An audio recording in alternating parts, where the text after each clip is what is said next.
Yo, hey there. Anyways, trail review time.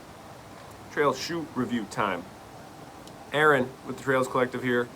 Today we're reviewing the Salomon Sense 4 Pro shoe.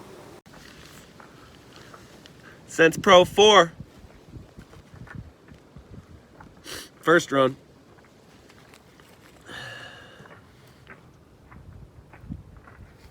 Little hydrophobic upper here with the mean grips. 4mm stack height.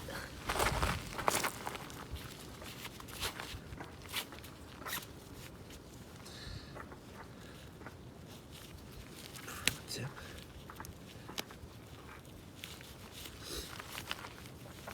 Ooh, she's looking mean. Been running in this since the spring.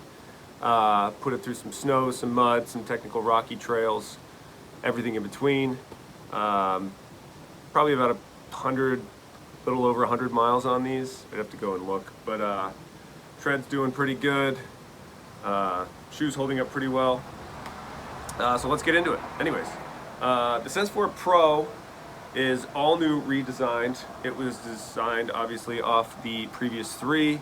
3 was designed off the Sense 6 S Lab. This is a 7, but it's very similar to the Sense 6.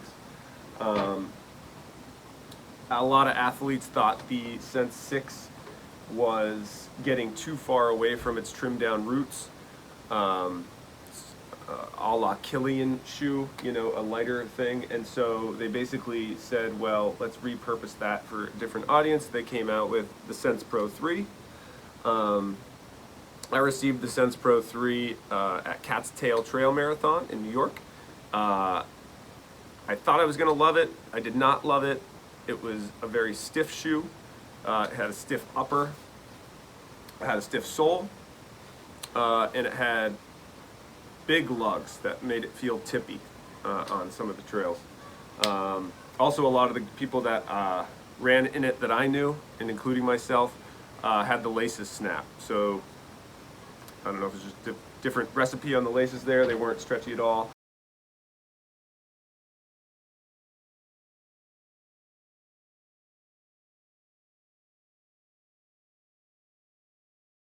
Anyways, Sense Pro 3, didn't really like it. However, the Sense Pro 4, completely redesigned. I like this shoe.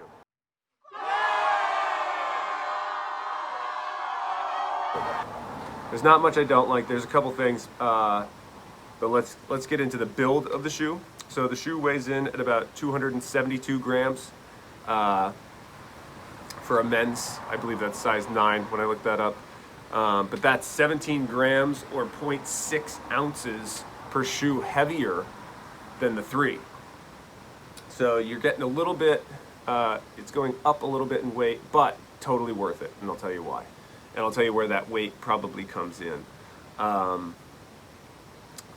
The 4 rocks a stack height of 21 millimeters in the back and 17 millimeters in the forefoot, so it's a 4 mil drop.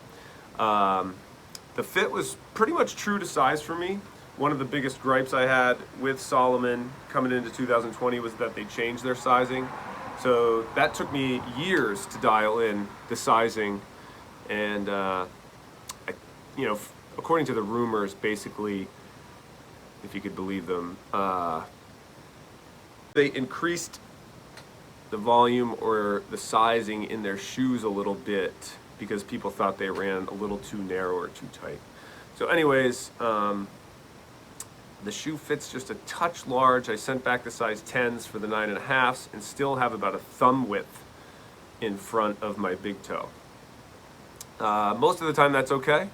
Steep downhills is the only place that it really, I felt a bit of movement. Anyways, so the fit's good. I don't know why Salomon changed it after this long, but they did. They definitely put some more volume in their shoes for 2020. My heel is locked down in this, mostly due to the Sense-A-Fit. So you can't, it's hard to see because it's black, but there's like a little sock your foot goes into in here. Love the sense of fit.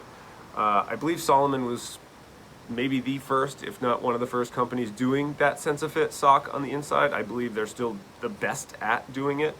It locks your foot down. The fit just feels like a sock. It's so good. My heel does not move around, like I said. I have a regular arch, so I don't have any issues with that in this shoe. I wear a 9.5 in this shoe.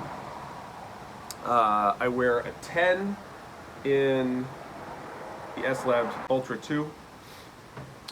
43 in Saucony, just for reference, which is a 9.5. I'm an exact 9.5 in Saucony, and I'm a 10.5 in Sportiva, which is 43.5. Would typically run a little narrow anyways. So anyways, just to give you an idea of where I'm at. There's good toe splay in the front of the shoe, and I like the fit a lot. I just wish that they didn't add that extra 1/4 inch, which is what they feels like they added. The upper, redesigned upper, is much better. It's basically a textile synthetic that's laminated. That makes it hydrophobic, so will absorb no water to weigh the shoe down. That's exact. If you have a Sense 7 or a Sense 8, it's exactly the same outer, it seems like. They made the laces a little stretchier, thank goodness, so people's laces probably stopped snapping. Mine have not snapped. The quick lace system is sort of a polarizing subject for runners. You either love it or you hate it. I love it. I never have an issue. I don't ever have to stop mid-run or even mid-race and ever think about tightening my shoe. They changed the lace garage. Instead of tucking under, now it tucks on top. I like that. That's a great change, I believe. Yeah, not much to... I love the upper, and lacing is great. Midsole, slightly thicker, little denser. I think that's where the added weight comes in, the extra 0.6 ounces per shoe from this. But the midsole is what it's all about for this shoe. So it's called Optivibe, which probably looks backwards because I'm using an iPhone. But anyways, that basically evolved from Energy Cell and what else? It was like, I think it was just Vibe. But that used to be in the Sonic RA Pro 2s, which I loved. It was one of the snappiest, most responsive road shoes I ever put on. So I was really excited when I saw that it was in this shoe. And it proves to just be a nimble, responsive shoe. So love the midsole, and we'll take the additional added 0.6 ounces per shoe. The Optivibe basically dampens vibration and just gives you a little energy back. So we'll take that all day. They do have a little bit of a rock plate in here. It's their Profeel film, which is just in the forefoot and is just a slightly denser, thin layer of foam. Really psyched on the midsole. I feel like it really sets this shoe apart in its little niche in the trail shoe world. It's been feeling great on long runs. It's fine in dry, rocky terrain. The Contagrip outsole here is it's second to none in my opinion. They've probably got like 60 different blends of Contagrip for their different shoes. The one they have on this is fantastic. I haven't been slipping much. I did slip in mud once, but that was probably pilot error. Like I said, I've had it in snow, mud, rocky terrain. Outsole is doing really good. They did a bit of a lug redesign, and they added a couple lugs in some key spots. Not much different there. Basically, the Sense 4 Pro, my final take, excellent shoe. Try it out. It's snappy, it's fun. There's not much I don't like about it except for the sizing change. It's a shoe that has decidedly not been riding the bench. I've been reaching for this shoe a lot for trail runs. It's like they took all the greatest qualities in the S-Lab line and sort of married it into the Sense 4 Pro. It's the slightly thicker midsole, I think is better for training for me. I'm about 165 pounds, so that's a little heavy for the 200 gram shoe of Sense 7 or Sense 8s. So I like this for training. I've been racing in it as well. But if you wanted to go back down to the Sense 7 or 8 SG, you could drop about 50 grams a shoe compared to the Sense 4 Pro. But anyways, it's nice to have that. It doesn't have a huge stack height, which is nice, and sort of in the mid range of stack heights.